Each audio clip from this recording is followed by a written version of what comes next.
Mes chers frères et sœurs en Christ, à travers le monde, que Dieu vous bénisse abondamment et puissamment au nom tout-puissant de notre Seigneur et Sauveur Christ Jésus, notre infiniment, superbement, majestueusement élevé Seigneur et Sauveur, qui est mort pour nous sur la croix, qui est assis à la droite de la majesté divine, d'où il intercède pour nous au-dessus des cieux les plus élevés. Notre prince de la paix, notre principal souverain sacrificateur, le grand pasteur de notre salut, le pasteur de la paix. C'est par lui, mes frères et sœurs, encore une fois, que je vous souhaite la bienvenue sur cette chaîne qui porte son nom, Jésus-Christ TV. Cette trompette que le Seigneur a établie dans cette fin de temps, afin de nous préparer individuellement, pour chacun pour sa part, et collectivement en tant que formant le corps de Christ dont il est la tête, afin que nous soyons préparés pour son retour, auquel nous languissons chaque jour. C'est une joie, mes frères et sœurs, d'être à nouveau. Nous allons avoir un grand thème, le thème que j'ai annoncé il y a quelques heures sur Facebook, à savoir est-ce que le chrétien peut perdre son salut. C'est un grand thème, mes frères et sœurs. Nous irons dans la parole de Dieu. Et comme vous le savez, nous devons développer la mentalité bérienne, qui consiste sur la base de Actes chapitre 17 verset 11 à examiner chaque jour les Écritures pour voir si ce qu'on nous enseigne est exact. Nous n'examinons pas les visions, les légendes, les fables, les révélations. Nous examinons d'abord la parole de Dieu. Il n'est pas dit que les chrétiens de Béret examinaient chaque jour les visions et les révélations. Il est dit qu'ils examinaient chaque jour la parole de Dieu écrite. Et c'est ce que nous allons faire pour voir ce thème, si le chrétien effectivement peut perdre le salut. Voilà, j'ai annoncé. Mais avant toute chose, mes frères, j'aimerais vous inviter à vous joindre à moi afin que nous levions ces moments au Seigneur. Parce que c'est toujours une grande chose, une chose merveilleuse et bénissante de remettre quoi que ce soit que nous faisions à Dieu. Donc je vous prie, ainsi que nous en avons l'habitude, de vous joindre à moi afin que nous levions ces moments au Seigneur.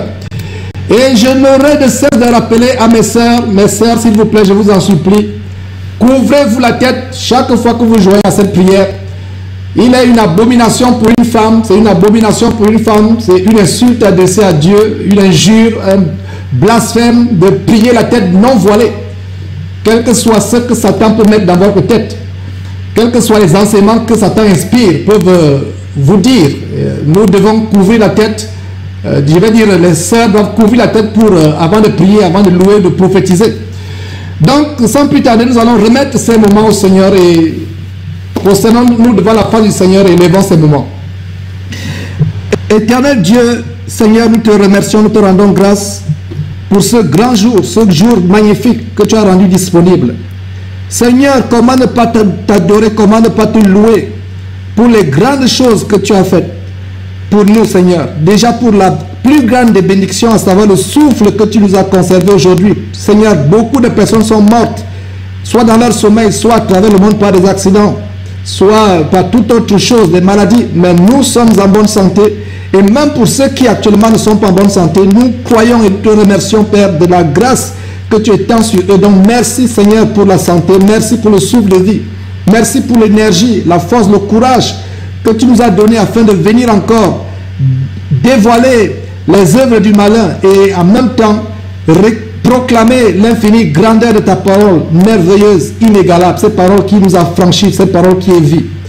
Seigneur, sois magnifié, sois glorifié, sois exalté, sois au contrôle de tout ce qui va se passer. Merci pour toutes les connexions, pour tous les appareils, tout ce qui contribue de quelque manière que ce soit, de manière technique ou autre, à cette émission. J'aimerais aussi te rendre grâce pour tous ceux qui la reçoivent à travers le monde chez eux, avec leurs appareils. Et merci de ce que tu bénis leur connexion. Tu protèges tout, Seigneur. Merci de ce que tu nous enveloppes avec ta haie de protection et tu nous mets à l'abri de l'ennemi. Merci, Seigneur, de ce que nous avons la victoire. Seigneur, sois glorifié. Reçois la gloire, la magnificence. Toute la gloire et la magnificence, Seigneur, sois exalté. Ô prestigieux nom, majestueux, infiniment glorieux de notre Seigneur et Sauveur Christ Jésus, nous avons prié. Amen.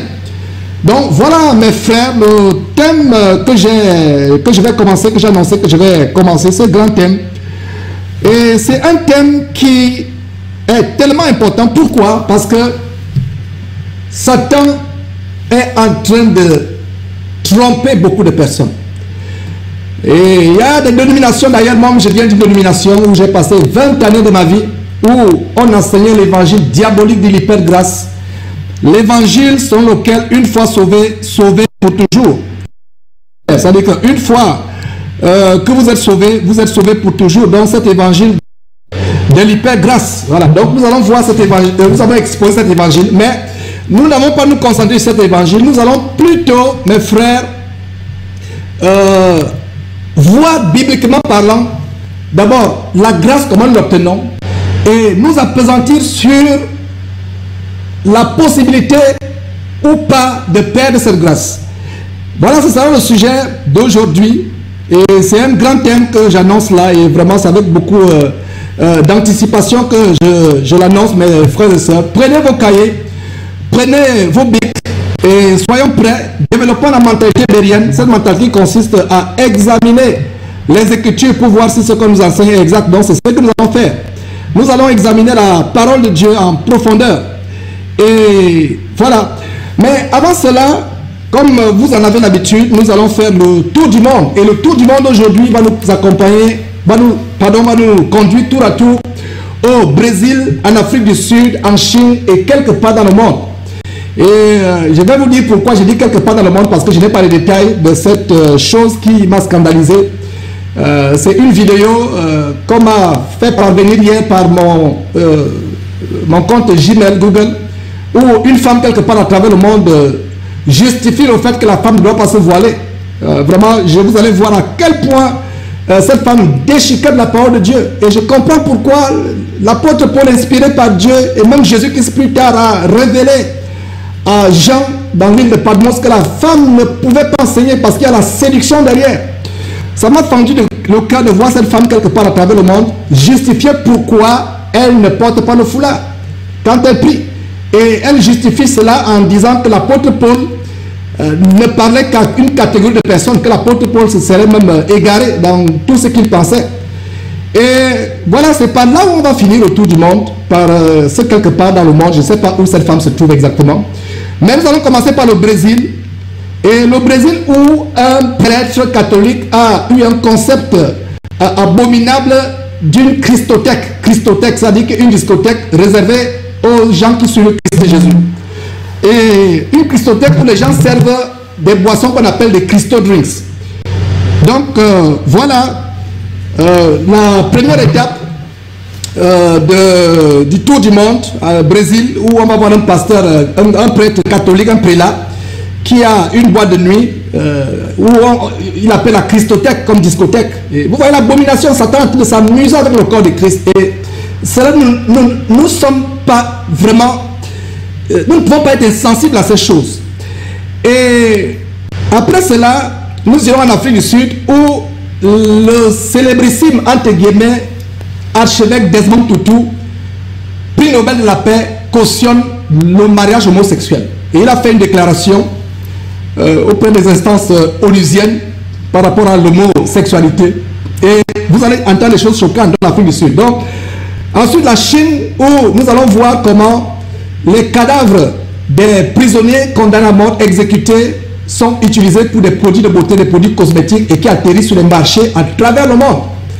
Et je vous assure, mes sœurs, vous qui mettez les rouges à lèvres encore, vous qui avez du mal à comprendre que la femme ne doit pas avoir ces choses, parce que si Dieu a voulu que vous ayez les lèvres rouges, jaunes, vertes, il aurait fait. Vous voulez corriger Dieu. Donc on va voir quelle abomination. Par le passé, nous avons fait un documentaire où on a montré comment les cheveux qui atterrissent sur les têtes des femmes à travers le monde, et en particulier de celles en Christ, ce sont des cheveux qui viennent de l'Inde, où des femmes se coupent des cheveux et qui sacrifient ces cheveux à des idoles, à des faux dieux. Donc voilà, je vous annonçais le tour du monde aujourd'hui qui sera tellement riche. On va récupérer les jours où on n'a pas eu de cette rubrique tour du monde que vous aimez tellement. Donc voilà, sans plus tarder, on va passer au tour du monde après ce générique.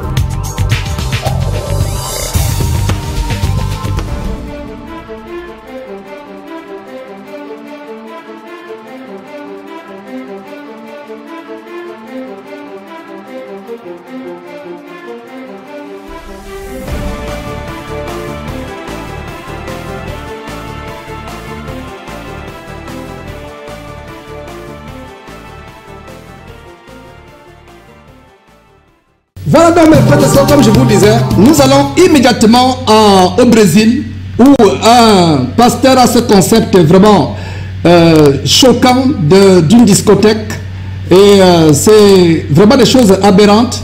C'est par là où on va commencer ce tour du monde. C'est une information relayée par la chaîne médiatique Europe 1.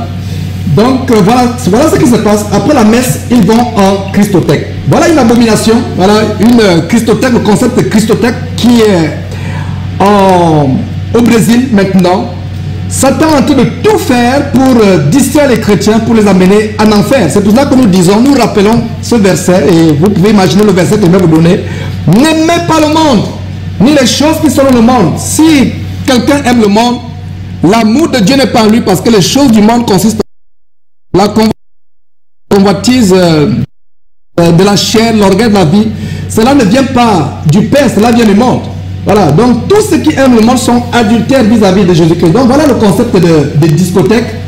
Ça se passe au Brésil. Voilà, c'est vraiment donc ces soirées qui réunissent des centaines de chrétiens, ou je dirais même soi-disant chrétiens. Et donc pour eux c'est un moyen pour évangéliser. Voyez. Donc des concerts qui réunissent de nombreuses personnes, de nombreux jeunes pèlerins, et selon la police, sur la plage de Copacabana. Donc après la messe, il y a un Christothèque qui sera une boîte de nuit version catholique. Et c'est des choses aberrantes. Vous avez une serve de Christo Drink.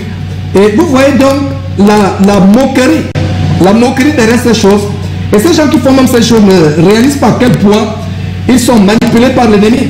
Voilà, donc la Libye, ou la justification, c'est que c'est un moyen d'apporter l'évangile. Mais c'est pas comme cela que nous apportons l'évangile. Nous apportons l'évangile en nous établissant nous-mêmes un modèle, en étant des modèles. Et voilà, donc c'est une église catholique au Brésil. Ça a été fondé par un prélat, cette Christothèque. Et d'ailleurs, très rapidement, je vais vous montrer la vidéo afférente. Vous avez l'information sur le site Europe 1. Voilà, donc sans plus tarder, je vous montre la vidéo correspondante.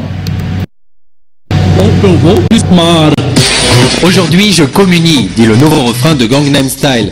De la musique électronique avec des paroles chrétiennes, bienvenue en Christothèque. Depuis quelques années, les Christothèques réunissent des centaines de jeunes chrétiens les week-ends. La soirée débute par une messe vers minuit, puis on danse jusqu'au petit matin sur les mix d'un DJ catholique. L'alcool y est interdit, explique Julio, un des organisateurs de Christothèque. Non, il n'y a pas d'alcool. Les gens peuvent boire ce qu'on appelle des Christo Drinks. Oui, des Christo Drinks. Ce sont des cocktails, par exemple du lait sucré au guarana avec des bonbons. C'est délicieux. Les serveurs, ils ont une carte avec 10-15 Christo Drinks. 10 ou 15 Christo Drinks. L'emploi jovial avec son col romain, DJ Zeton anime les Christothèques. Pour ce prêtre catholique, il est possible d'évangéliser tout en étant derrière les platines. On peut être DJ, être chrétien et évangéliser la nuit, faire de l'évangélisation nocturne. C'est une expérience très gratifiante. Cela permet de faire un premier pas vers les gens, vers la jeunesse qui est désorientée dans un état second. Et ces soirées représentent une nouvelle manière de s'amuser. Les Christothèques ont reçu la bénédiction de l'épiscopat brésilien. L'Église catholique espère ainsi convertir de nouveaux jeunes. Rio, Olivier Hubertali, Europe 1. Voilà mes frères, voilà ce qui nous a amené au Brésil.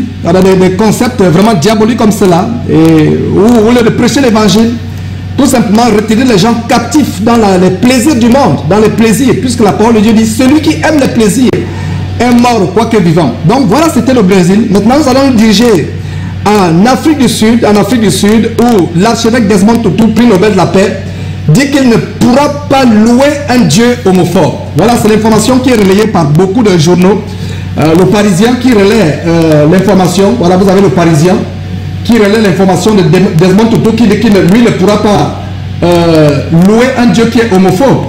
Un Dieu qui est homophobe. Donc voilà, Desmond Tutu qui a fait une affirmation aberrante. Voilà, et prix Nobel de la paix en Afrique du Sud, c'était lors du lancement d'une campagne des Nations Unies pour la défense de l'égalité des homosexuels en Afrique du Sud. Voilà une sommité selon le monde qui dit qu'il ne pourra pas louer un Dieu qui est homophobe selon lui. Et nous avons notre magazine sur internet, la libre.be, qui parle également de la même information de Desmond Tutu, qui dit qu'il ne pourra pas louer un Dieu homophobe. Et nous allons lire cet article sur la page, voilà la page Dakar Actu. Voilà, vous voyez comment plusieurs journaux ont relayé l'information. Et donc l'archevêque sud-africain Desmond Tutu déclare qu'il d'abord, c'est vous, comme pour ceux qui ne savent pas, c'était un héros de la lutte anti-apartheid à côté de Nelson Mandela. Et en passant de Nelson Mandela, qui est aujourd'hui un héros pour beaucoup de personnes. Saviez-vous que Nelson Mandela, par exemple, appartient à la branche franc-maçonnique qu'on appelle l'ordre de Malte.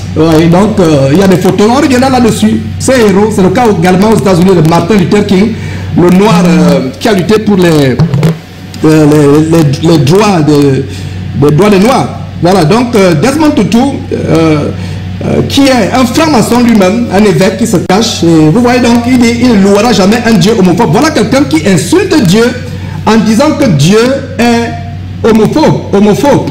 Et donc voilà, il a déclaré cela lors d'une campagne, et c'était chose aberrante. Et qu'est-ce qu'il dit? Lisons un peu, vous voyez, lisons. Il dit quoi? Comme vous pouvez voir sur votre écran, je refuserai d'aller dans un paradis homophobe. Et lui-même, il sait de quel paradis il parle. Parce que notre paradis n'est pas un paradis qui va accepter des gens qui ont été homosexuels toute la vie et qui ne sont pas repentis. Nous avons l'amour pour toutes les âmes, y compris les âmes des homosexuels. La haine avec laquelle je dénonce l'homosexualité, ce n'est pas parce que j'ai la haine, au contraire. Ce n'est pas de l'homophobie, mais je dirais plutôt c'est de l'homophilie. C'est de l'homophilie. Je suis homophile, j'ai l'amour pour les âmes, que ce soit les pécheurs homosexuels, que ce soit les pécheurs menteurs, sorciers et tous, nous avons l'amour pour les âmes. Donc voilà donc la stratégie de Satan de vous faire croire que si vous dénoncez le péché homosexuel, c'est qu'automatiquement vous êtes un homophobe. C'est-à-dire qu'homophobe signifie que vous avez la phobie des homosexuels, c'est que vous les détestez. Pas du tout. Nous chrétiens, et je m'adresse à tous les chrétiens du monde, nous n'avons pas la haine pour qui que ce soit. Jésus-Christ nous est venu pour que nous ayons l'amour semblable, pour que nous proclamons la vérité qui a franchi. Nous n'avons la haine pour personne. Nous annonçons les vertus de notre Père qui nous a apporté la grâce. Et voilà ce document que j'aimerais vraiment vous... qu'est-ce qu'il déclare? Donc il refuserait d'aller dans un paradis homophobe. Et non, je dirais désolé, merci. Je préférais 100 fois aller ailleurs. Et voilà un homme qui dit qu'il préférait aller 100 fois ailleurs. Et lui-même, il sait de quel ailleurs il parle. Il préférait 100 fois aller en enfer. Il préférait 100 fois aller en enfer que de louer un Dieu homophobe. Et voilà un homme qui déclare ouvertement ses appartenances au satanisme. Donc, 100 fois, vous venez de lire, 100 fois, il préférait aller ailleurs. Il a déclaré au Cap lors d'une campagne du Haut Commissariat des Nations Unies aux droits de l'homme pour la défense de l'égalité des homosexuels. Et il dit ceci, voilà, donc je ne pourrais pas louer un Dieu homophobe. C'est ma conception profonde là-dessus, a-t-il ajouté. Donc voilà comment quelqu'un qualifie Dieu d'homophobe. Et je vous disais souvent, vous m'avez entendu dire que quelle Bible ces gens lisent. Et je comprends que des sommités telles que Desmond Tutu et autres, je ne dis pas que c'est lui exactement, des sommités comme Desmond Tutu sont derrière les nouvelles Bibles homosexuelles, où on réécrit la Bible, on réinvente un Dieu. Et on va voir ça dans la Bible tout à l'heure, dans la parole de Dieu. Il réinvente un Dieu. Il ne louerait pas un Dieu homophobe, comme vous pouvez lire. C'est sa conception à lui, profonde là-dessus, a-t-il ajouté, en condamnant toutes les justifications religieuses de la haine ou des préjugés colportés contre les homosexuels. Je dis ceci pour fermer la bouche à cet homme qui se dit homme de Dieu, que ce ne sont pas des préjugés, ce ne sont pas des justifications religieuses. Nous citons la Bible comme nous allons la citer tout à l'heure. Et il continue en disant, cette campagne me passionne, tout comme je l'étais durant l'apartheid. Pour moi, c'est du même niveau, a dit l'archevêque honoraire, âgé de 80 ans. Voilà un homme qui est en train de vivre les derniers jours de sa vie sur terre. Au lieu de se repentir, il s'engouffre. Et vous comprenez que ces gens n'ont jamais servi notre Seigneur Jésus-Christ. Et voilà des articles, vous pouvez faire vos recherches vous-même. Voilà donc des choses aberrantes. D'ailleurs, je vais vous montrer une vidéo où il supporte clairement l'homosexualité, le mariage des homosexuels, l'homosexualité. Et la vidéo commence d'ailleurs par l'intronisation d'un évêque homosexuel. Et je ne serais pas surpris que cet homme lui-même soit homosexuel. Je ne serais pas surpris. Et même s'il ne l'est pas, comme on va voir tout à l'heure dans les Écritures, sur la base de Romains chapitre 1, que les gens qui sont homosexuels sont autant coupables que ceux qui supportent l'homosexualité. Donc je vous fais suivre cette vidéo et nous continuons après cela.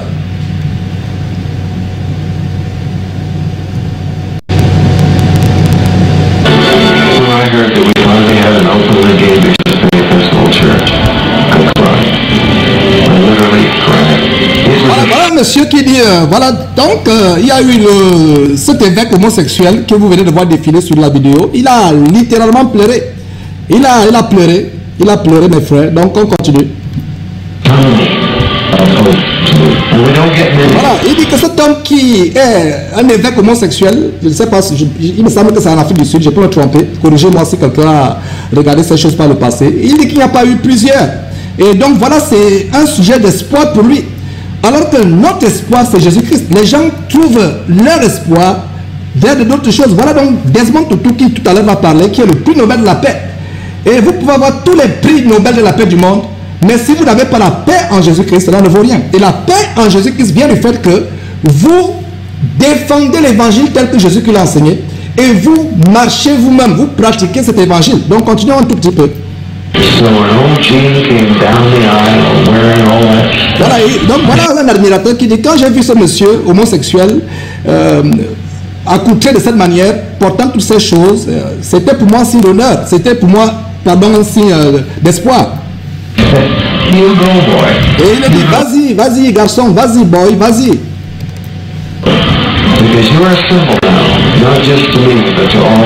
Voilà, et il dit, voilà, maintenant tu es un symbole pour, non seulement pour moi, symbole, mais un symbole pour le pays tout entier. Voilà, et il dit, Dieu les aime comme ils sont. Et d'ailleurs, nous avions une réunion la dernière fois où j'ai mis en garde les croyants contre ce cantique que je trouve erroné, où les gens chantent Jésus, je viens à toi, tel que je suis, je viens à toi. Jésus, je viens à toi, tel que je suis, prends-moi. Non, nous n'allons pas à Jésus tel que nous sommes. Aucune personne n'ira au ciel, au paradis, ayant sa robe cachée. Aucune personne. Jésus ne peut pas vous prendre comme vous êtes. Allez à la croix de Jésus pour vous débarrasser du péché. Voilà comment quelqu'un qui dit, voilà, c'est un espoir, c'est un symbole pour des gens qui peuvent aller à Dieu tels qu'ils sont. Nous n'allons pas à Dieu tel que nous sommes. Nous allons à Dieu, nous dépouillant du vieil homme, nous dépouillant de la nature pécheresse. Si nous allons à Dieu en voulant garder nos péchés, nous proclamons par ce fait même que la croix de Jésus-Christ est vaine.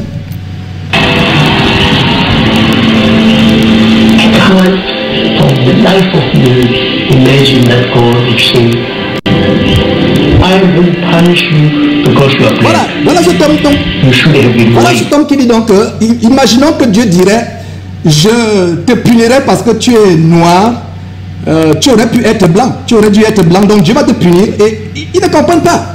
En fait, la diversité, effectivement, nous avons un Dieu qui est un Dieu de diversité, un Dieu riche.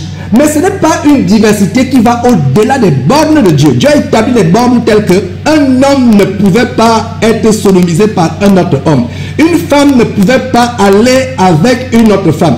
On n'a jamais vu cela. A-t-on jamais vu une chienne qui aboie derrière le sexe d'une autre chienne?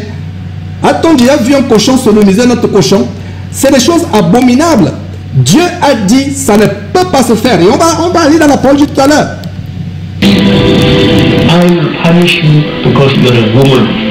Voilà, et il dit que, a-t-on jamais imaginé que Dieu dit, je vais te punir parce que tu es une femme, tu aurais dû être un homme.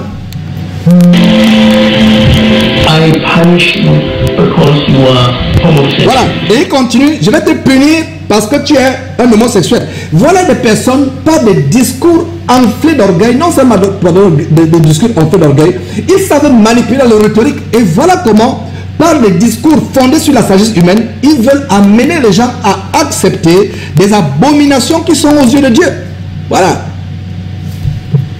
you ought to have been heterosexual. Voilà, il dit, je vais te punir. Il dit, imaginez que Dieu va dire que voilà, je vais te punir parce que tu es un noir, tu aurais dû être un blanc. Je vais te punir parce que tu es une femme, tu aurais dû être un homme. Je vais te punir parce que tu es homosexuel, tu aurais dû être un hétérosexuel. I can't for the life of me believe that is how God sees. Voilà, et il dit que lui pense que c'est pas comme ça que Dieu voit les choses. C'est pas exactement comme ça que Dieu voit les choses. Heureusement que c'est son opinion personnelle qui l'engage tout simplement. Mais en ce qui me concerne, je vais vous conduire dans les Écritures pour vous rappeler quelle est la volonté de Dieu par rapport à ce que nous sommes en train de lire. Now I feel thankful that God has changed my heart. Voilà une personne aussi visiblement lesbienne qui dit qu'elle est reconnaissante parce que Dieu a touché son cœur et par rapport à cette acceptation de l'homosexualité qui est en train de se répandre à travers le monde. Has transformed me into a person who loves unconditionally. Voilà. Et elle dit, Dieu m'a transformé à une personne qui l'aime de manière inconditionnelle. Mes frères et sœurs, l'évangile selon lequel Dieu nous aime de manière inconditionnelle, c'est un évangile venu tout droit de la GN. C'est un évangile mensonger. C'est les mensonges de Satan. Nous devons faire attention à cet évangile. And I'm thankful to have hundreds of surrogates, gay husband, and it's my greatest joy to love and accept them just who they are. And it just feels so good to be able to do for them. Voilà une femme qui est reconnaissante de ce que elle a le soutien à travers le monde. Les gens soutiennent, les gens supportent le style de vie homosexuel. Voilà des choses, mes frères et sœurs, que nous décrions ici. Pour notre part, nous irons dans Dieu, nous irons dans la parole de Dieu, voir ce que Dieu dit au sujet de l'homosexualité. C'est clair dans la Bible. Et ces choses sont en train d'être changées. Voilà. Quand je vous dis souvent qu'il y a des Bibles homosexuelles, quand je dis souvent, je ne sais pas quelle Bible il lit, j'espère que ce n'est pas l'une des deux versions des Bibles homosexuelles qui existent sur le marché. Quelqu'un m'a demandé de lui envoyer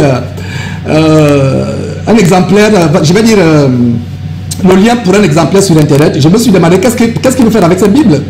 Ouais, nous devons nous éloigner de ces choses, mais si c'est tout simplement pour voir la couverture à quoi elle ressemble, je vous assure, il y a une qui a l'arc-en-ciel. Et j'ai la conviction, je peux me tromper, mais c'est ma conviction que les gens comme Desmond Tutu sont derrière cette sommité du monde, sont derrière cet agenda homosexuel et poussent cet agenda et font des Bibles comme des Bibles homosexuelles. Et pour nous, voilà la Bible, mes frères et sœurs. Je vous dis de vous attacher à cette parole de Dieu.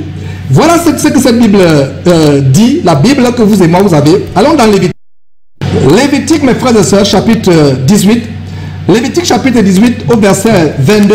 Que dit le verset 22? Il a dit, tu ne coucheras pas avec, tu ne coucheras point, il n'y a pas pas. Et je vous ai toujours dit, quand Dieu dit pas, il y a une différence entre pas et point. Quand Dieu dit, tu ne coucheras point avec un homme comme on couche avec une femme.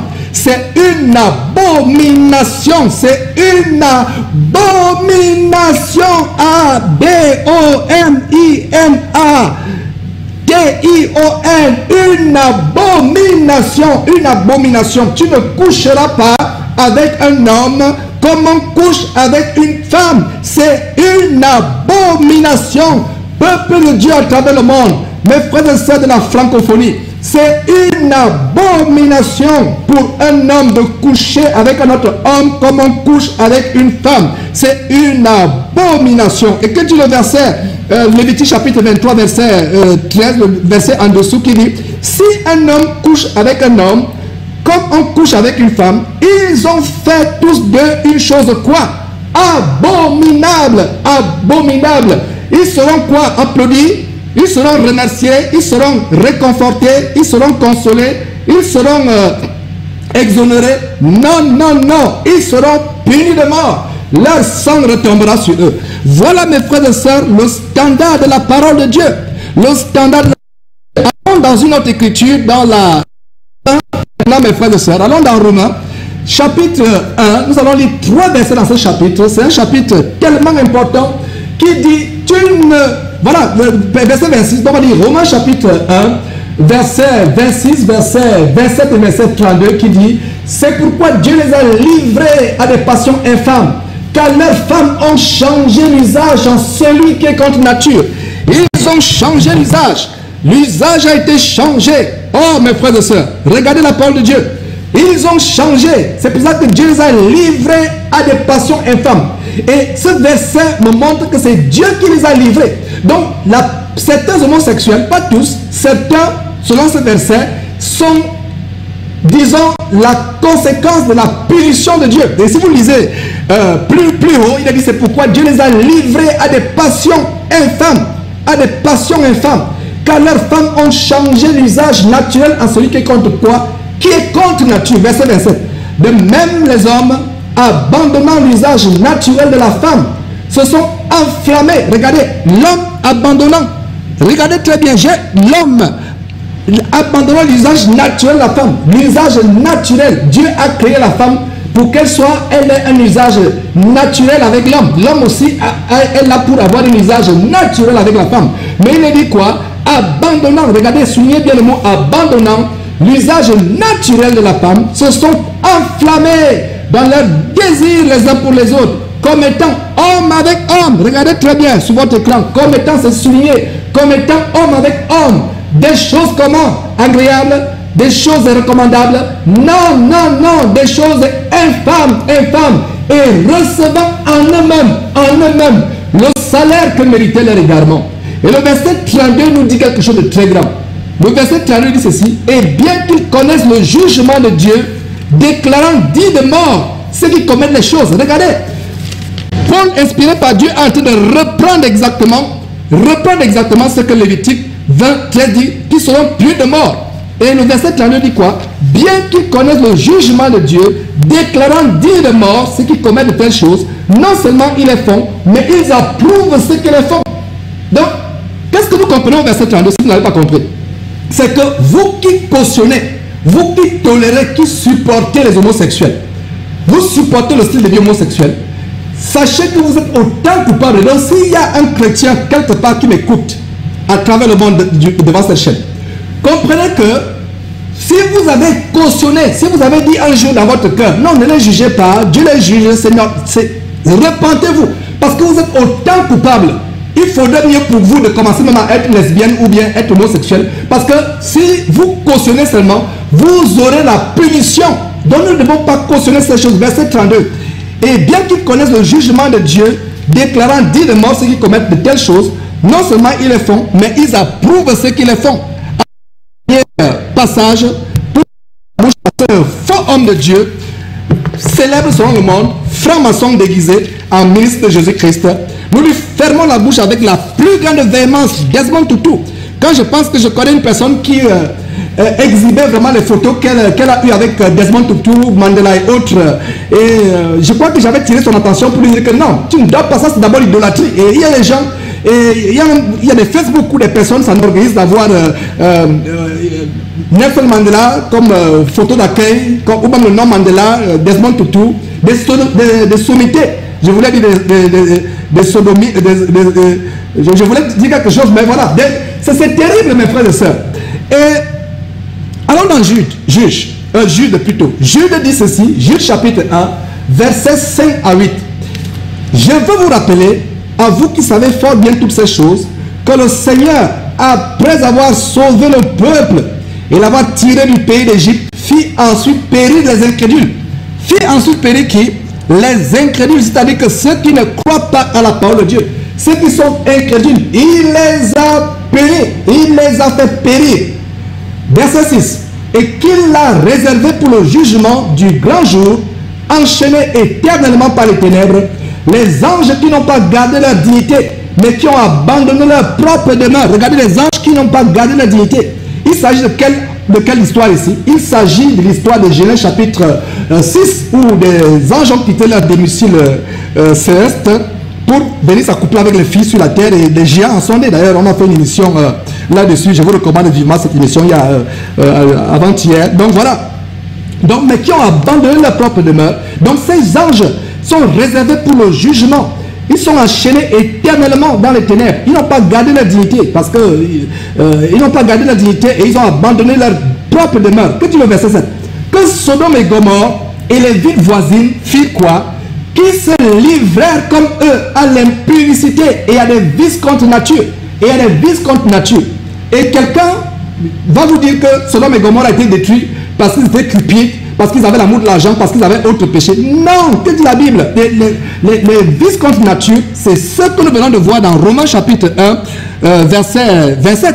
Donc, nous sommes ici, regardez sur votre écran, mes frères et sœurs, que Sodome et Gomorrhe et les villes voisines qui se livraient comme eux, comme qui? Comme ces anges-là, qui se livraient comme eux à l'impudicité des vices contre nature, sont donnés à l'exemple, subissant la peine de feu éternel. Regardez, les anges subissent la peine de feu éternel.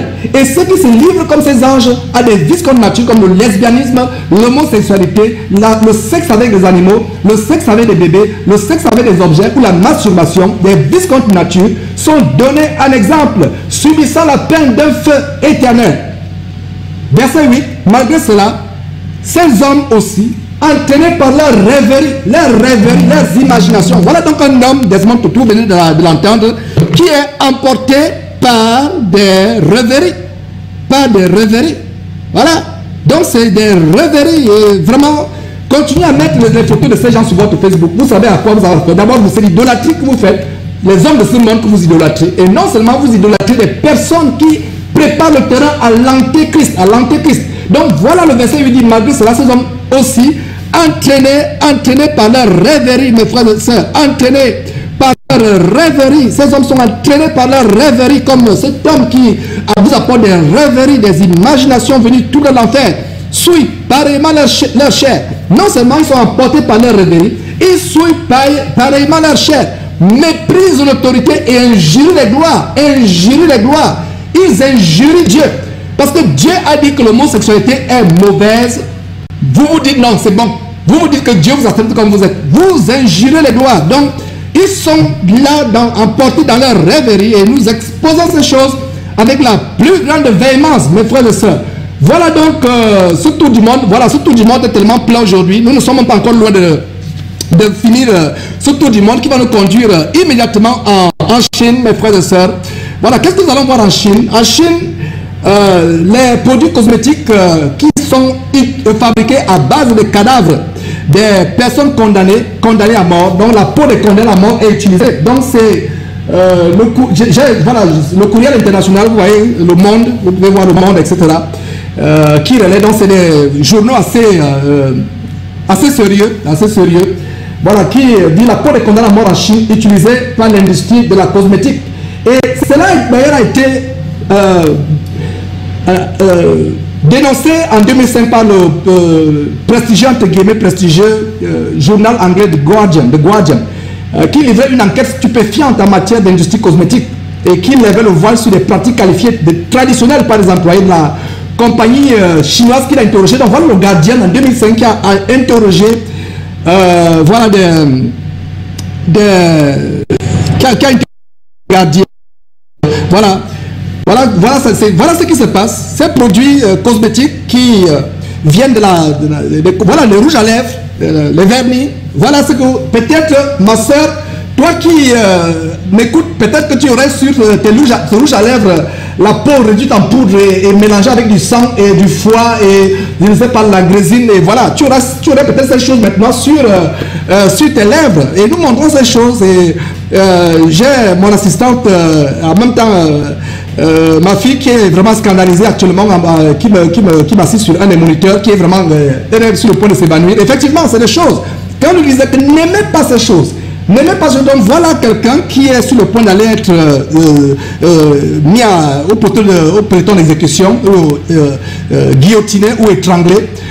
Plus tard, immédiatement après, elle servira du rouge à lèvres. Et donc peut-être ma soeur, donc je ne sais pas, mais peut-être que c'est pourrait que le rouge à lèvres que tu as maintenant sur tes lèvres vienne d'une personne comme celle-là. Voilà, donc voyez, nous montrons ces choses pour sonner l'alarme, pour dire aux chrétiens, c'est la raison pour laquelle toutes ces choses ne vous sied pas. Et nous voyons des personnes vraiment vous justifier, comme cette femme par laquelle on va finir autour du monde, qui vient vous justifier par des rêveries, des imageries, que on peut s'en passer du foulard, que ce n'est pas la volonté de Dieu du voile. Une femme n'a pas besoin de se voiler. Et vous allez même observer, elle-même, elle a le rouge à lèvres, elle a des boucles d'oreilles, elle est vraiment, c'est des choses, nous ne jugeons pas.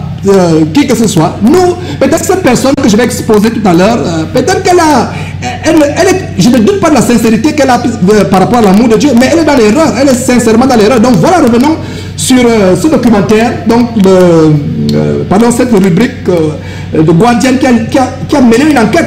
Le journal a interrogé des employés d'une compagnie chinoise qui ont dit que c'est des choses traditionnelles. Et vous savez que la Chine aujourd'hui, la Chine c'est l'usine du monde entier. La Chine c'est l'usine du monde entier. Regardez, est-ce que vous en France, nous ici aux États-Unis, tout ce que tu peux acheter c'est made in China. Même mes enfants qui à 3 ans, 4 ans avaient déjà remarqué, bon j'ai compris que bon ils sont peut-être influencés par le chauvinisme américain, mais ils me disaient maman, papa, mais pourquoi tout made in China, China? Des enfants d'un âge aussi bas que 4 ans, 5 ans savaient déjà que tout est mis en Chine. Donc voilà mes frères et sœurs, faisons attention, n'aimons pas le monde, ni les choses qui sont dans le monde. Si vous voulez mettre la poudre, le foie de quelqu'un réduit en purée sur vos lèvres, bon, ok, c'est votre problème, il faut le faire. Donc voilà cette information que nous relayons. Vous pouvez lire si voilà, je mets pause là. Voilà, plus tard quand vous aurez l'enregistrement, vous pouvez mettre pause, aller doucement, lire vous-même. Voilà, The Guardian, voilà, je le fais. Et ça a été relayé. Et c'est les choses terribles que nous montrons. Nous montrons ces choses, des cadavres à mort recyclés en produits de beauté en Europe. C'est des choses que nous montrons pour fermer la bouche. Voilà.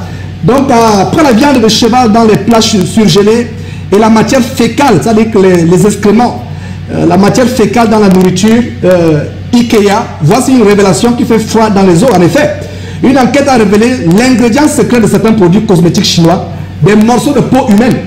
Des morceaux de peau humaine. Ne me dites pas que frère, je vais cesser d'utiliser les produits chinois. Peut-être que vous qui êtes en France ou au Nigeria, vous peut-être que c'est pas parce que ça n'a pas été dévoilé que ça ne se fait. C'est des pratiques. Et nous vivons dans ce monde qui est sous la domination de Satan. Donc, vous allez lire, c'est le journal Guardian qui avait fait exploser cette histoire, qui a défrayé la chronique. Je vais vous montrer différents journaux. Voilà, donc voilà, c'est ça. Faisons attention à ces choses, mes frères et sœurs. La Bible dit, vous connaissez la vérité vous affranchira. Vous voyez, un homme en train de vouloir faire la chirurgie esthétique et avec des produits cosmétiques qui viennent donc des morts. Nous ne devons pas nous soucier de cela. Vous voyez des gens, le peloton qui sont en train de se diriger vers le peloton d'exécution, et plus tard ils vont atterrir sur les paupières des sœurs, et qui plus est des sœurs en Christ, sur les lèvres des sœurs. Voilà, des choses, nous devons nous éloigner de ces choses. L'amour du monde est inimitié devant Dieu. Vous voyez, les camps de prisonniers, ils sont là, en attendant leur tour d'être exécutés et d'atterrir sur les marchés à travers le monde. Et non seulement les marchés cosmétiques d'ailleurs. J'étais déjà au courant que le marché des organes humains, et qu'est-ce qu'il y a un documentaire d'ailleurs qui parle de ça, à savoir que quand on exécute quelqu'un, on veut prélever l'organe avant que la mort, avant que la vie soit partie de la personne. Donc pendant que la personne est encore en train en transe, les transes de la mort, l'agonie de la mort, on prélève avant que la personne rende son dernier soupir. Donc il y a des médecins prêts avec des glacières pour prendre cela. Et nous annonçons, nous montrons ces choses pour prévenir, pour dire que mes sœurs, le monde dans lequel nous vivons, c'est dangereux. Et voilà, c'est terrible les choses que nous montrons, mais nous devons les montrer. Voilà, donc c'est tout dimanche ce matin ou ce soir, selon votre heure, est vraiment intense. Donc nous allons finir quelque part dans le monde, on va finir quelque part dans le monde où cette personne, je ne sais pas qui c'est, quelqu'un m'a envoyé sa vidéo, un extrait, et j'étais tellement choqué par ce que j'ai suivi, et je vais vous faire suivre vous-même, qui rejette ce que Paul a dit, et nous allons fermer la bouche à de telles personnes. D'ailleurs, qu'une femme ne peut pas enseigner la parole de Dieu, une femme ne peut pas enseigner la parole de Dieu, et il y a la séduction derrière. Donc voilà cette personne qui a le rouge à lèvres, et je crois que c'était une très bonne transition de montrer les cadavres de Chine qui sont réduits à transformer plus tard en des produits cosmétiques. Donc voilà une personne qui égare des personnes. Je ne doute pas de la sincérité. Et si cette personne, je suis sûr qu'elle va je ne sais pas, elle pourra regarder cette émission plus tard.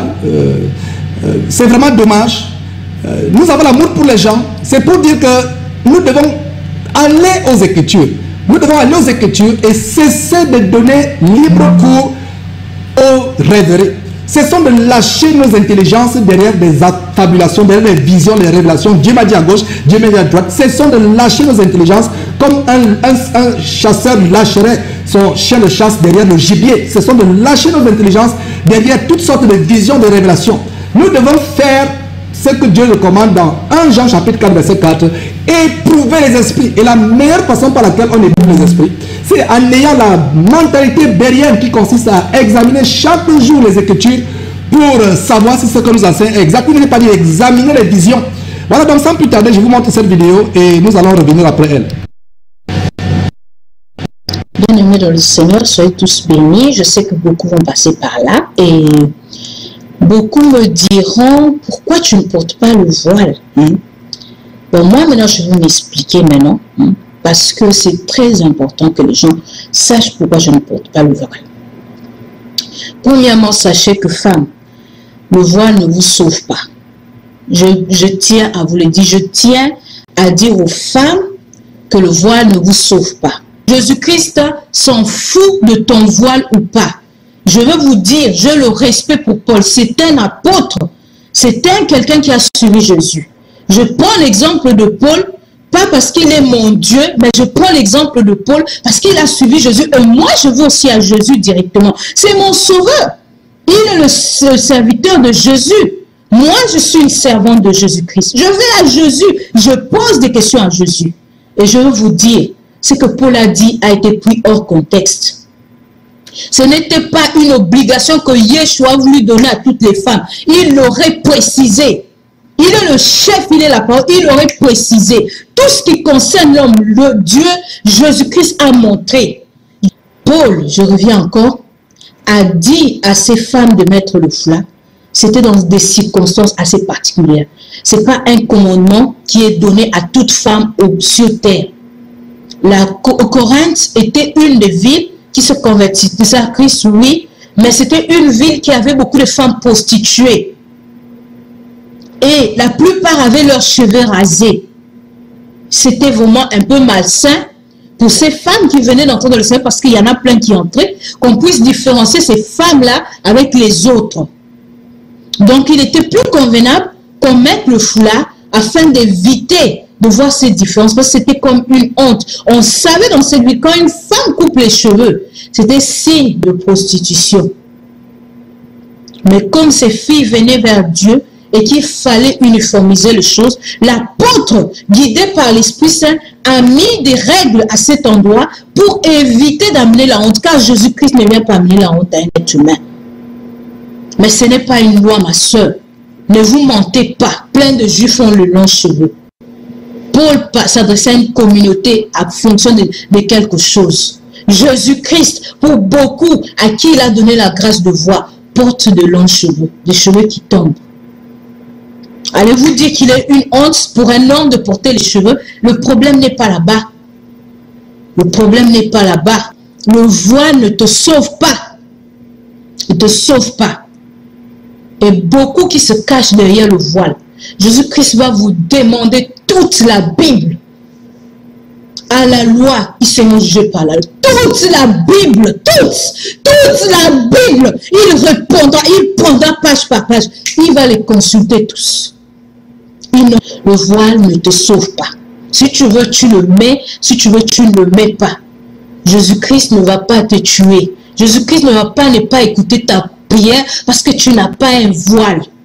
Vous prenez le contexte de Corinthe, vous voulez imposer à toutes les filles le contexte de Corinthe, à tout le monde. Voile ou pas voile, Jésus n'est pas dedans. Il n'est pas dans la cour du monde. Il l'a déjà dit. Bien aimé. Oui, mes frères, nous venons de suivre cette vidéo et c'est vraiment tellement choquant. C'est vraiment des choses aberrantes.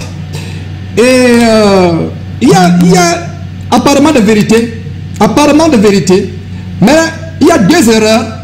Premièrement, le fait que cette femme soit derrière cette caméra, ce micro, c'est d'abord la première erreur. Parce que, comme je vais lui démontrer, La femme ne peut pas enseigner la parole de Dieu. C'est écrit noir sur blanc. La femme ne peut pas absolument enseigner la parole de Dieu. Peut-être qu'elle ne sait pas. Je n'aimerais pas paraître dur contre cette personne. Nous avons l'amour pour les âmes. Je ne connais pas qui c'est. Je ne sais pas comment il s'appelle, dans quelle région du monde. C'est pour ça que j'ai dit on va terminer quelque part dans le monde. Parce que c'est une vidéo qui m'a été donnée. Et nous allons voir des choses aberrantes.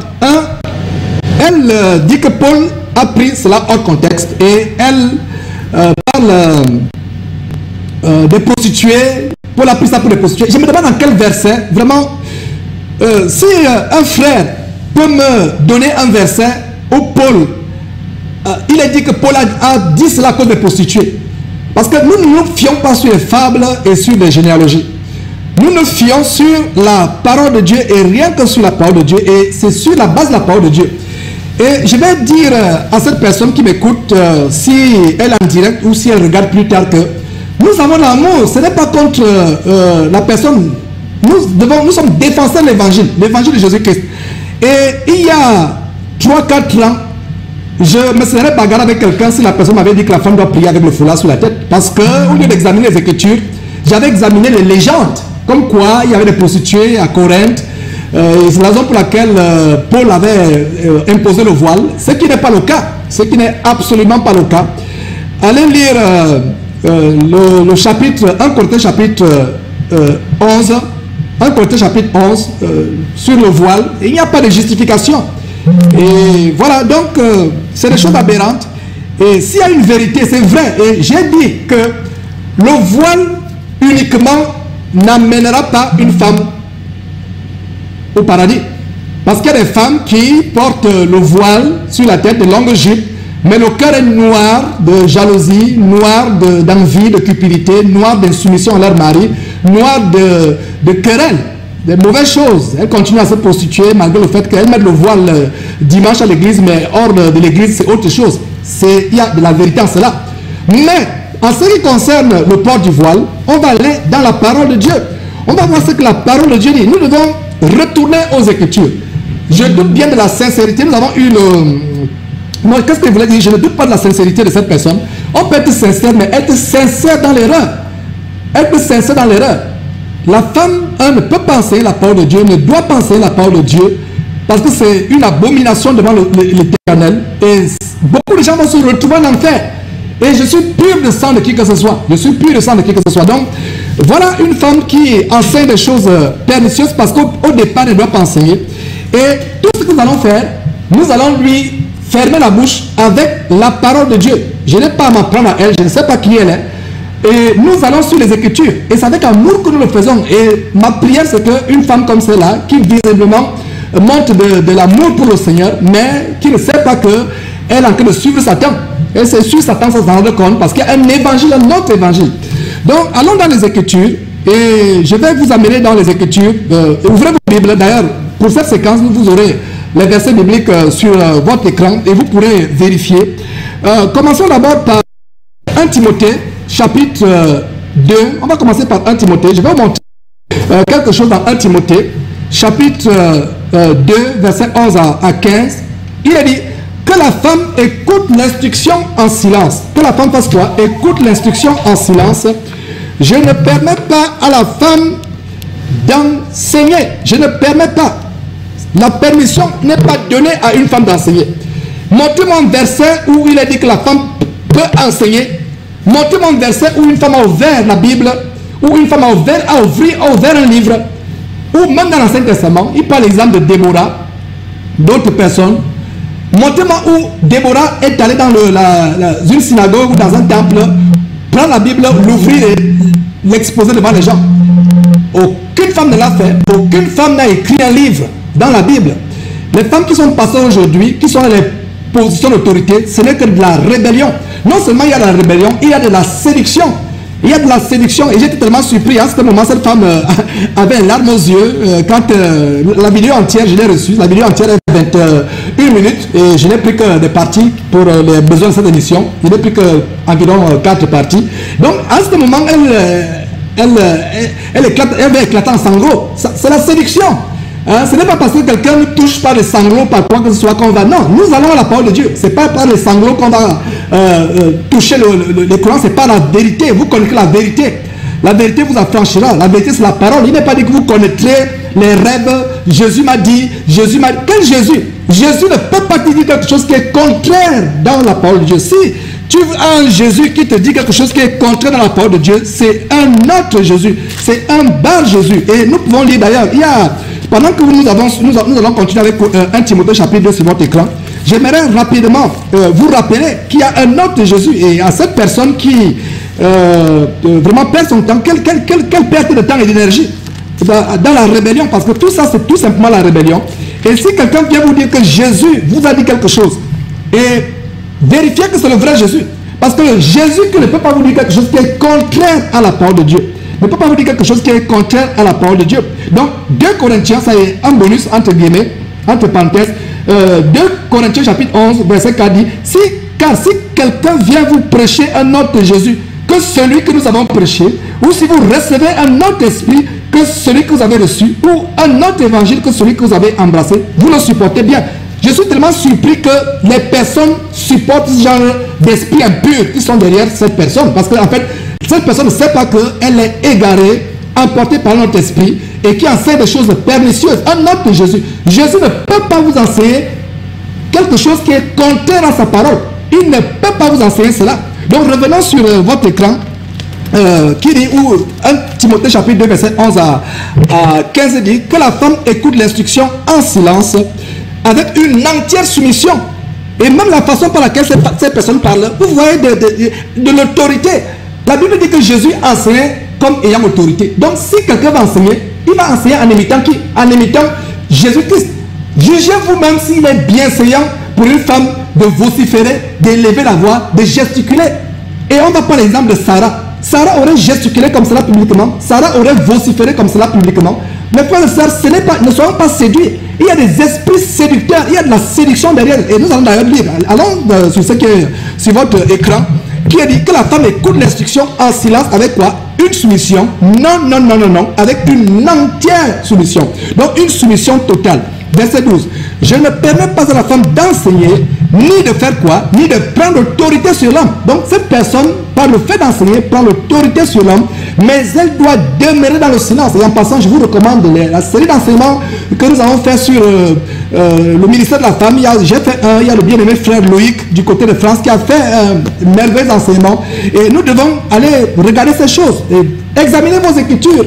Examinez vos Bibles et assurez-vous que ce n'est pas la Bible des homosexuels que les Desmond Tutu et autres utilisent. Parce que je me demande bien quelle est cette Bible que cette femme utilise. J'espère que ce n'est pas une Bible homosexuelle.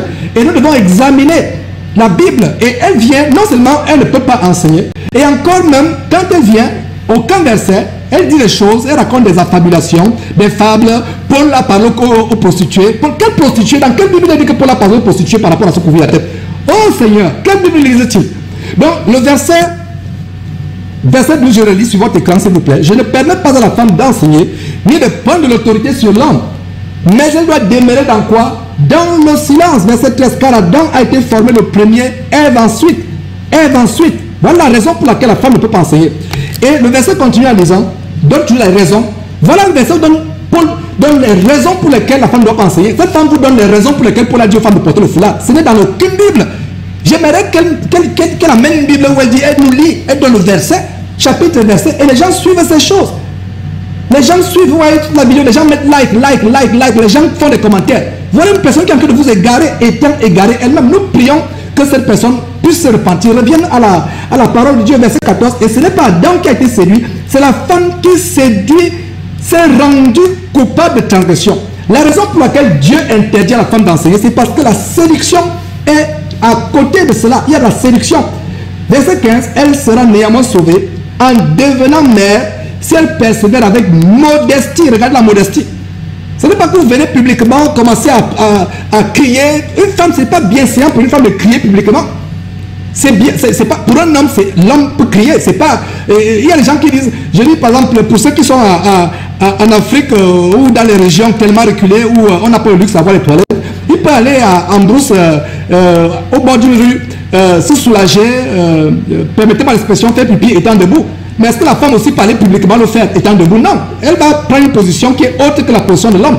Vous voyez? Donc, ce n'est pas possible. Une femme ne peut pas vouloir être comme un homme. Et je dis souvent aux sœurs, s'il vous plaît, cessez d'imiter Moïse, vous les sœurs. Cessez d'imiter Moïse, d'imiter Étienne, d'imiter Paul, d'imiter Pierre, d'imiter Apollos. Commencez à imiter des femmes comme Marie, la mère de Jésus, Anne la prophétesse, qui n'avait jamais ouvert la Torah à qui que ce soit pour lire la Bible, mais qui était dans les jeûnes et dans les prières.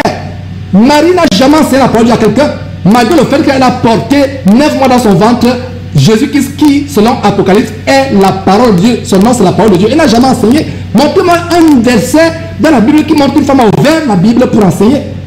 D'où cela vient? Je vous ai montré un documentaire dernièrement qui montre que la première femme dans l'histoire de l'humanité à être pasteur, c'était en 1854. Et elle s'appelait Antonia Brown, si je me trompe. On a fait un documentaire là-dessus. Et elle est devenue pasteur à la même période où... à la même période où l'émancipation des femmes, où le mouvement d'émancipation des femmes avait pignon sur rue. Est-ce que vous pensez que c'est une coïncidence? Ce n'est pas une coïncidence. Et à la même période, il y avait, disons, la révolution industrielle, avec la fabrication industrielle des produits tels que les produits cosmétiques. Tout ça, cet éveil de la pensée qui a embrasé le 19e siècle avec l'émancipation des mœurs de la part de la femme. Nous n'enseignons pas ceci pour minimiser la femme. La femme a un très grand prix aux yeux de Dieu, aux yeux de l'homme. Je rends grâce à Dieu pour mon épouse, je rends grâce à Dieu pour ma mère, une mère merveilleuse, une épouse merveilleuse. Tous les jours, je dis Seigneur, merci de m'avoir donné une mère et une épouse vraiment merveilleuse. Alors, nous ne sommes pas ici pour piétiner les femmes. Nous avons de l'affection. Même l'apôtre Paul, contre le misogyne, avait de l'affection pour des sœurs. Pour des sœurs, allez lire la fin de Romains, chapitre 16. Je vous mets le suspense. Allez lire, vous allez voir comment il avait de l'affection. Donc, voilà la séduction. Donc, continuons. Voilà un passage de Paul. Et je vais fermer la bouche à cette femme parce qu'elle a dit tout à l'heure que Paul a dit cela hors contexte et qu'elle préfère suivre les paroles de Jésus-Christ et que Paul n'est pas Jésus-Christ, que Paul aussi est un disciple de Jésus-Christ comme elle est aussi disciple de Jésus-Christ. Et je me demande bien quelle Bible les gens lisent comme cette personne. Donc voilà, nous voyons dans Apocalypse chapitre 2 verset 18 à 20, il est dit, écrit à l'ange de l'église de Thyatire, voici ce que dit le Fils de Dieu, celui qui a les yeux comme une flamme de feu et dont les pieds sont semblables à des reins ardents. Voilà. Donc, verset 18, Apocalypse chapitre 2. Le verset 19 dit, je connais tes œuvres, ton amour, ta foi. Et vous voyez la couleur, j'ai mis deux couleurs différentes. Pourquoi? Parce que les paroles de Jésus-Christ sont différentes. Des récits. Chaque fois, il y a des Bibles où les paroles de Jésus qui sont en rouge, carrément en rouge. Mais ici, nous avons les paroles de Jésus qui sont en orange ou jaune foncé, si vous voulez. Donc, il a dit écrit à l'ange de Thyatire. Donc, voilà le Seigneur qui déclare ceci. Voici ce que dit le Fils de Dieu. Le Fils de Dieu, le Fils de Dieu, celui qui a les yeux comme une flamme de feu et dont les pieds sont semblables à des reins comme ardents. Verset 19. Le verset 19 commence par les éloges que le Seigneur adresse à l'église de Thyatire. Je connais tes œuvres, ton amour, ta foi, ton fidèle service, ta constance et tes dernières œuvres plus nombreuses que les premières. Regardez le verset 20. Mais, j'ai mis mais en gros caractère et souligné. Voilà, mais, malgré les éloges que le Seigneur vient de donner à cette église merveilleuse. Mais, ce que j'ai contre toi, c'est que tu laisses la femme Jézabel, qui se dit prophétesse, enseigner et séduire mes serviteurs, pour qu'ils se livrent à l'impudicité et qu'ils mangent des viandes sacrifiées aux idoles. Donc, laisse la femme enseigner. Voyez, qu'il laisse la femme enseigner. Et malheur à ces hommes de Dieu qui laissent les femmes enseigner. Ils sont tout simplement possédés par cet esprit d'Achab, l'esprit de Jézabel. Achab, c'était le mari de Jézabel. Il y a aussi l'esprit d'Achab, l'esprit de poltronnage, l'esprit d'être efféminé. On ne peut pas dire non à toutes ces abominations qui se passent à travers le monde, des femmes qui se lèvent à gauche à droite, qui sont derrière les caméras avec des micros, qui vocifèrent à gauche à droite, élevant la voix, manifestant vraiment de l'indécence et du manque de bienséance. Nous devons fermer la bouche à ces choses. C'est des choses qui irritent le Seigneur et elles séduisent plusieurs. Donc voilà le Seigneur qui dit, et on va dire Paul. Et les gens qui pensent que l'apôtre Paul ne parlait pas de la part du Seigneur, je vous assure que nous allons fermer la bouche à ces gens-là avec la parole de tout à l'heure. Donc, verset 20, mais ce que j'ai contre toi, c'est que tu laisses la femme Jézabel qui se dit prophétesse enseigner. Enseigner, et il y a une coordination, et séduire mes serviteurs. Dans Timothée, il y avait la séduction à côté. Dans 1 Timothée chapitre 2, et ici il y a également la séduction. Donc une femme qui enseigne, vous voyez une femme qui de manière langoureuse vient derrière la caméra, enseigne, etc. C'est de la séduction. Et en ce moment, elle va éclater en sanglots. Ça, c'est de la séduction. Nous devons aller à l'écriture, examiner la parole de Dieu. Donc, continuons maintenant. Et voilà, il y a quelque chose qui m'a tellement écœuré. Cette personne remet en cause la réalité. Mes frères et sœurs à travers le monde, premièrement, une femme ne peut pas enseigner. Et quand une femme vient pour amener un évangile venu tout droit de la Gienne, c'est écœurant. Si quelqu'un qui m'écoute, voilà la page de Actes chapitre 26, à partir du verset 15 à 18 qui est devant vos yeux. Et avant qu'on le lise, les personnes qui rejettent l'évangile de Paul, comme quoi Paul parlait de son propre chef, que Paul n'était pas inspiré par Dieu, qu'est-ce qu'ils doivent faire à partir d'aujourd'hui? Qu'ils ouvrent leur Bible, qu'ils font ceci, qu'ils fassent ceci, qu'ils ouvrent la Bible, qu'ils aillent à 1 Corinthiens, qu'ils aillent à Romains, dans la Bible, toutes les pages de Romains qui déchirent, ils mettent à la poubelle. Qu'ils aillent à 1 Corinthiens, toutes les pages qui déchirent, ils mettent à la poubelle. Qu'ils aillent à 2 Corinthiens, toutes les pages, ainsi de suite. Galates, ils déchirent toutes les pages. Éphésiens, ils déchirent toutes les pages, ainsi de suite. Philippiens, ils déchirent toutes les pages. Colossiens, ils déchirent toutes les pages. 1 Thessaloniciens, ils déchirent toutes les pages. 2 Thessaloniciens, ils déchirent, ils mettent dans la poubelle ou bien ils brûlent. Voilà, 1 Timothée, 2 Timothée, Tite, Philémon, qui déchire, et même Hébreu, semble-t-il. Je n'ai pas la certitude que c'est Paul qui a écrit Hébreu, mais il y a des érudits qui le disent. Je ne suis pas sûr, il n'y a pas de. Je me fie à ce que la Bible dit. Je me fie aux 66 livres. Donc, regardez mes frères et sœurs. Donc, ces personnes qui refusent l'enseignement de Paul, et beaucoup d'hommes de Dieu et beaucoup de femmes qui sont remplies d'un esprit de rébellion, d'insoumission, non seulement à l'autorité, mais à leur mari, etc. C'est des femmes qui, elles n'aiment pas Paul. Elles n'aiment pas Paul. Elles disent que Paul parlait. Et je vous assure, si vous pouvez savoir en ce instant que Paul n'était même pas Dieu plus que Jésus-Christ. Si vous pouvez même vous en rendre compte.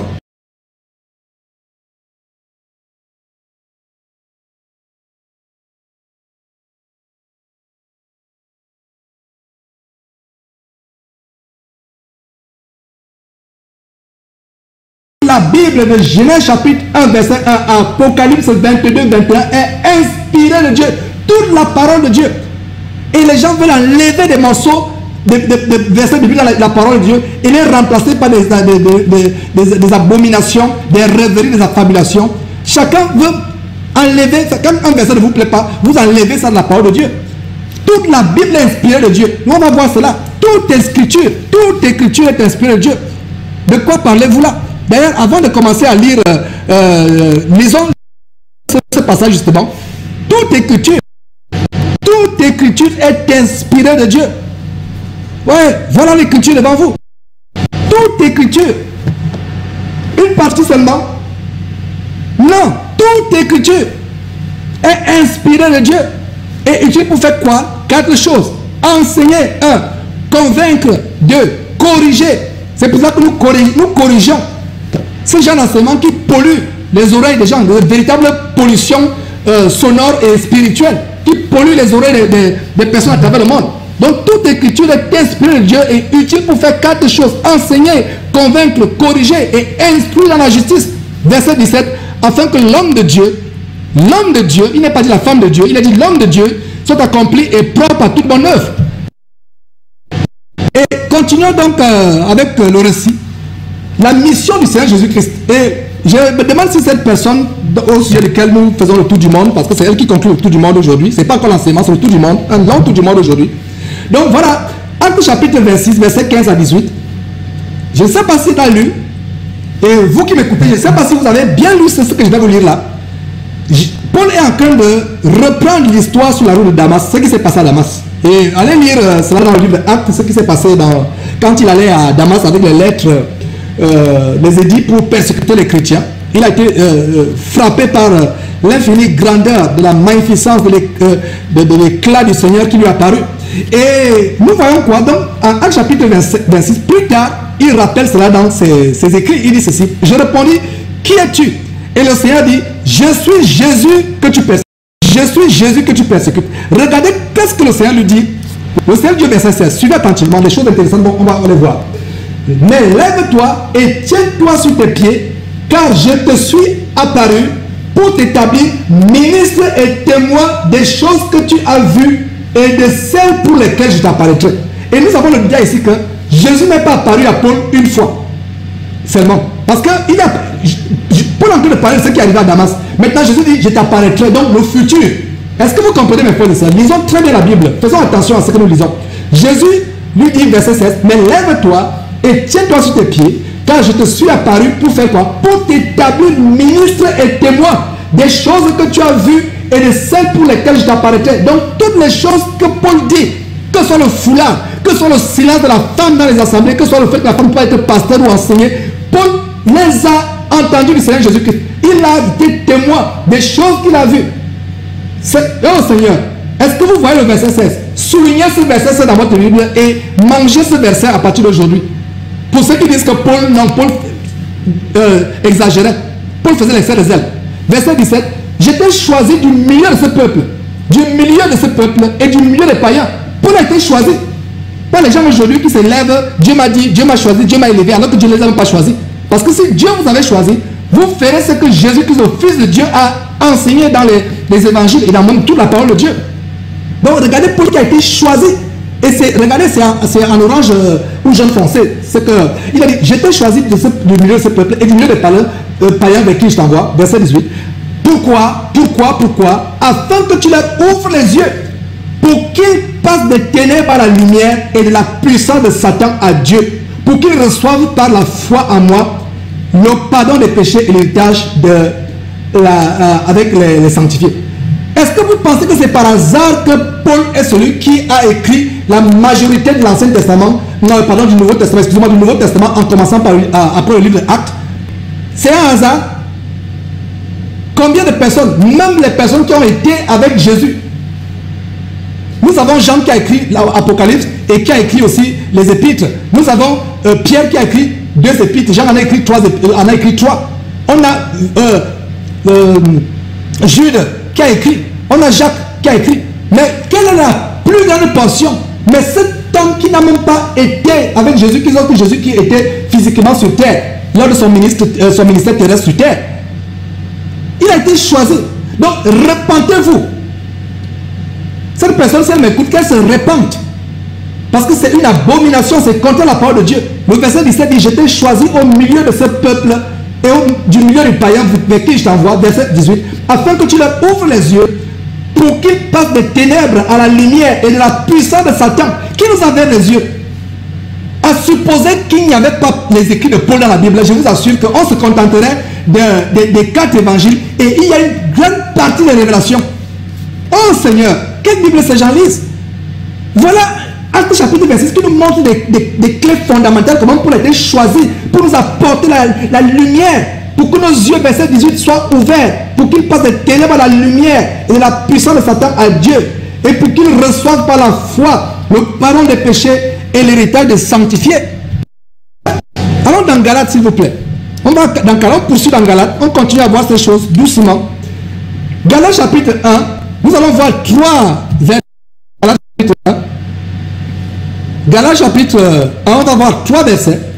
Verset 1, verset 11 et verset 12. Le verset 1 dit ceci.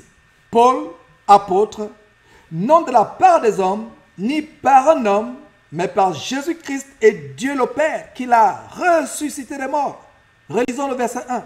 Le verset 1 dit quoi? Paul, apôtre, de la part d'un homme. Pas du tout, ce n'est pas de la part d'un homme. Mais de la part de qui? De la part de Jésus-Christ et Dieu le Père, qui l'a ressuscité des morts. Qui l'a ressuscité des morts. Que dit le verset 11? Je vous déclare, frères, que l'évangile qui a été annoncé par moi est de l'homme. C'est ce que vous lisez sur votre écran. Pas du tout. N'est pas de l'homme. N'est pas de l'homme. C'est souligné. N'est pas de l'homme. Donc cessez de dire que Paul a dit certaines choses comme si cela venait de lui.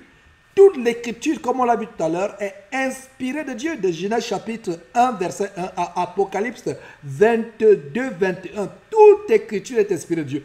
Si vous pensez qu'il y a des écritures qui ne sont pas inspirées de Dieu, que Paul a écrit parce que soit il était misogyne, parce qu'il n'aimait pas les femmes, ça c'est un mensonge venu tout droit de l'enfer. Le verset 12 dit quoi? Car je ne l'ai ni reçu ni appris d'un homme, mais par une révélation de Jésus-Christ. Voilà. Paul dit quoi au verset 12? Je ne l'ai ni reçu. Paul a-t-il reçu d'un homme? Pas du tout. Je ne l'ai ni reçu ni appris d'un homme, mais par quoi? Par une révélation de Jésus-Christ. Vous qui voulez que les gens suivent vos révélations à vous et qui obstruez les révélations de Paul, il y a un problème. Je préfère, moi, aller suivre les révélations que Dieu a données à Paul dans la Bible que de suivre les révélations des gens qui se lèvent à gauche, à droite pour dire que suivez-moi, Dieu m'a montré ceci, Dieu m'a dit ceci, Dieu m'a fait voir. Mes frères et sœurs, allons à la parole de Dieu. Allons à la parole de Dieu. C'est ce que je vous dis et c'est ce que je redirai. Voilà, continuons avec un autre verset. Donc nous sommes en Éphésiens. Éphésiens chapitre 3. On continue à fermer la bouche à ces gens. Éphésiens chapitre 3, versets 3, 7 et 8. Nous disent quoi? C'est par révélation que j'ai eu connaissance du mystère sur lequel je viens d'écrire un peu le mot. Oui, c'est par révélation. C'est par révélation que j'ai eu connaissance du mystère. Voilà, c'est clair. Ça vient de l'apôtre Paul? Non. C'est par révélation que Paul a eu connaissance du mystère pour lequel il vient d'écrire un peu de mots. Donc il a été fait ministre. Regardez le verset 7. Donc il a été fait ministre selon le don de la grâce de Dieu qui lui a été accordé par l'efficacité de sa puissance. Verset 8. À moi qui suis le moindre de tous les saints, cette grâce a été accordée d'annoncer aux païens les richesses incompréhensibles de Christ. Donc cette grâce a été accordée d'annoncer aux païens les richesses incompréhensibles de Christ. Vraiment, c'est dommage que les gens... Voilà donc la parole de Dieu. Mes frères, ce que je peux vous dire, c'est que examinons la parole de Dieu. Nous devons suivre la parole et ne pas suivre les rêveries. Vraiment, par là où on devait terminer ce tour du monde pour vous dire, faisons attention, mes frères et sœurs, faisons attention à tout ce que nous écoutons. La Bible dit de donner parfois à tout esprit, éprouvez les esprits. Je vous en supplie, mes frères et sœurs, ne vous en supplie, éprouvons les esprits. Parce qu'il y a des personnes qui enseignent des choses contraires. Le Seigneur m'a dit, Dieu m'a dit, le Seigneur m'a dit ceci. Vraiment, faisons attention. Oh Seigneur, faisons attention à tout ce qui est en train de se passer. Et c'est terrible, c'est terrible. Nous devons désapprouver toute femme qui enseigne la parole de Dieu à travers le monde. Nous sommes purs de leur sang. Toute femme qui enseigne la parole. Mais est-ce qu'une femme peut exhorter? Est-ce qu'elle peut encourager? Est-ce qu'elle peut soutenir? Est-ce qu'elle peut motiver? D'accord, mais il ne s'agit pas pour la femme d'exposer la doctrine. Enseigner, c'est exposer la doctrine et plaise à Dieu. Nous reviendrons plus tard pour montrer les limites. Parce que beaucoup de sœurs m'ont posé la question, mes frères, quelles sont donc les limites qu'il ne faut pas traverser? Doctrinalement parlant, nous aurons la parole de Dieu pour montrer quelles sont les limites que nous ne pouvons pas traverser, les limites que la femme, quand il dit nous, ça veut dire que la femme, et nous permettre. Et je lance un appel à tout pasteur sérieux à travers le monde qui a laissé une femme enseigner. Je m'en suis repenti par le passé. J'ai laissé mon épouse enseigner par le passé. Elle a eu été invitée à des émissions où elle a ouvert la Bible. Nous nous en repentons pour ça. Et la révélation. Donc, comme je disais, cette personne que vous voyez sur votre écran, peut-être qu'elle n'a pas la seule connaissance. Et si on est humble, si on a un cœur obéissant, nous allons comprendre la voix du Saint-Esprit. Et nous devons prier et même demander à Dieu vraiment de t'éclairer. Parce que la Bible, et ces gens qui disent que Dieu m'a montré, Dieu m'a dit, c'est la séduction. Mes frères et sœurs, Dieu ne peut pas vous montrer en dehors de cette Bible. C'est par là où Dieu vous montre des choses. Commencez d'abord par là. Et si Dieu vous montre quelque chose qui est contraire à la parole de Dieu, sachez que c'est un autre esprit. C'est un autre esprit. C'est l'esprit de l'antéchrist. C'est l'esprit de la séduction qui est derrière. J'ai vu ceci en rêve. J'ai vu cela. Tout le monde peut venir avec les visions. Alors, si tel voit ceci, tel voit cela. Hein, j'ai vu tel prêtre qui était au paradis. J'ai vu tel ceci. J'ai vu un homosexuel qui est au paradis. Même les homosexuels, regardez, vous avez vu un évêque éminemment célèbre, Desmond Tutu, venait supporter l'homosexualité. Il y a aussi les homosexuels qui disent que Dieu leur a dit que l'homosexualité est une bonne chose. Donc faisons attention à Dieu m'a dit, j'ai vu ceci, Dieu me parle. Non, Dieu a déjà parlé. Vous avez 66 livres, allez lire ces livres-là. Et je lance un appel, et je pense que c'est par là où nous allons terminer aujourd'hui, parce que je viens de recevoir de la part de, vraiment comme inspiration de la part du Seigneur, que bon, c'est l'occasion de nous arrêter, de bien revenir, fixer ces problèmes techniques et revenir sur l'enseignement qu'on aurait dû voir aujourd'hui. En fait, je comprends que si tout du monde devait faire l'objet de l'enseignement à lui-même, le tour du monde qu'on a vu aujourd'hui. Donc, quand on reviendra, plaise à Dieu demain ou en début de semaine prochaine, et continuons à rendre grâce à Dieu parce que nous attendons aussi dans les jours à venir d'autres frères, principalement le frère Junior. Et donc rendons grâce à Dieu pour la disponibilité du côté du Cameroun. Donc voilà, c'est des choses, je vous en supplie mes frères et sœurs, j'ai même du mal à partir. Je vous en supplie, allez à la parole de Dieu. Lisez vos Bibles, tout est là. Ne donnez pas foi à tout esprit. On a vu l'émission d'hier, comment les anges de Dieu ont quitté leur demeure céleste pour venir s'accoupler avec les filles sur la terre. Donc, ne pensez pas, un ange peut venir vous montrer un message comme venant de Jésus que si vous n'éprouvez pas. Et comment nous éprouvons? Avec les Écritures. Ce n'est pas aussi simple que ça. Ne donnez pas foi à tout esprit. Que dit Galates chapitre 1, versets 8 et 9 que j'aime tellement vous citer.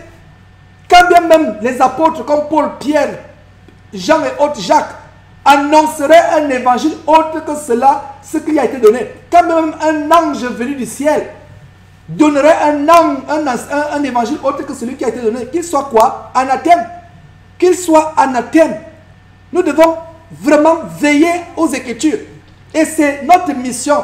Nous n'avons pas lutté contre la chair et le sang. J'ai de l'amour pour cette personne que vous voyez parler au bas de l'écran. J'ai de l'amour pour elle. J'ai de l'amour pour toutes les personnes. Nous ne voulons pas qu'une seule âme aille en enfer. Et la rébellion a atteint un niveau pas possible. Donc voilà, c'était un plaisir, mes frères et sœurs, pour moi de vous montrer véritablement le ministère que l'apôtre Paul a eu, à savoir que ce ministère lui a été inspiré de Dieu. Donc voilà, je pense que c'est par là où on va terminer aujourd'hui, parce qu'il y a un retour, il y a crash, il y a constamment crash, voilà. Donc c'est par là où nous allons terminer aujourd'hui, mes frères, et nous rendons grâce à Dieu de ce que le Seigneur est en train d'opérer des grandes choses au milieu de nous. Vraiment, je vous encourage encore, lisez vos Bibles, je ne me lasserai pas de vous le redire, mes frères et sœurs. Lisez vos Bibles, je vous en supplie. C'est la meilleure arme contre la séduction. Les gens me disent, mes frères Georges, comment on peut parer aux séductions, comment on peut parer aux rêves, comment on peut parer aux attaques séductrices de Satan? C'est avec la parole de Dieu. Même Satan, ce n'est pas par des rêveries que Jésus s'est opposé à lui. Ce n'est pas par un combat spirituel. Les gens mettent l'accent sur le combat spirituel. Ce n'est pas par cela. C'est par il est écrit qu'il a été affronté. Et nous devons avoir également la même mentalité aujourd'hui de il est écrit. C'est par là où nous parlons. Et prions Dieu, disons mes frères et sœurs, disons au Seigneur, Seigneur, donne-moi le discernement des esprits. Voilà, c'était tout pour aujourd'hui. Donc, je vous prie de vous joindre à moi et nous allons mettre en application ce que nous enseignons, à savoir que la femme doit se couvrir la tête. Donc, mes sœurs, couvrez-vous la tête. Je n'aimerais pas que vous laissez contribuer. C'est pour ça que je précise en début d'émission, en fin d'émission, de vous couvrir la tête. Parce que je n'aimerais pas vous faire quelque chose d'abominable, c'est-à-dire que insulter Dieu, injurer Dieu, la tête non couverte. Donc, prions, remercions Dieu pour cette émission. Seigneur, nous te disons merci. Nous te rendons grâce, Père éternel, pour la force et le courage que tu nous as donné de faire cette émission, malgré les problèmes techniques. Et merci, Seigneur, de ce que tu m'as donné, de donner ce que tu as voulu que je donne, Seigneur, sans plus, sans moins.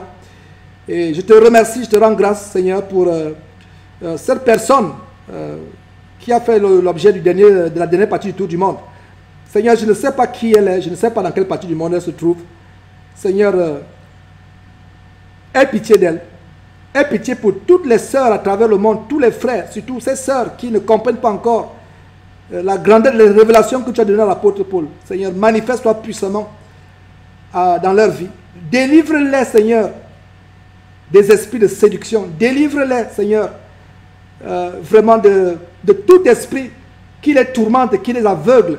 Seigneur, fais tomber les écailles de leurs yeux afin qu'ils comprennent l'infinie grandeur des révélations dans ta parole merveilleuse et inégalable.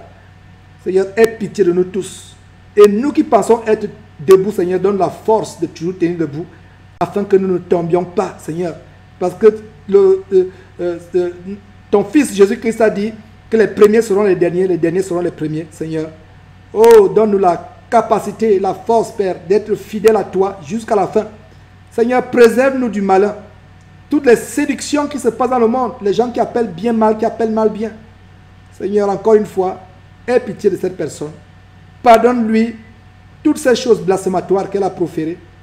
Donne-lui de comprendre qu'une femme ne peut pas ouvrir la Bible et enseigner la sainte doctrine. Seigneur, merci pour toutes les autres personnes à travers le monde que tu bénis. Merci pour nous-mêmes, pour ce travail que tu nous as fait grâce d'avoir. Cette merveille, le plus grand travail dans le monde, qui est de servir, de te servir et être un ministre, un ambassadeur de notre Seigneur et Sauveur Jésus-Christ. Seigneur, merci pour tout. Au nom tout-puissant de Jésus-Christ, nous avons prié. Amen. Voilà, mes frères, ça n'est aujourd'hui. Nous avons été obligés de suspendre l'émission. On va continuer, plaise à Dieu, demain ou après-demain, ça dépend de cet enseignement qui a été annoncé. Donc, ce n'est que partie remise. Donc, Dieu vous bénisse abondamment. Que ses grâces et sa paix vous soient multipliées jusqu'à l'infini. Au nom de Jésus-Christ. Au nom de Jésus-Christ. Amen.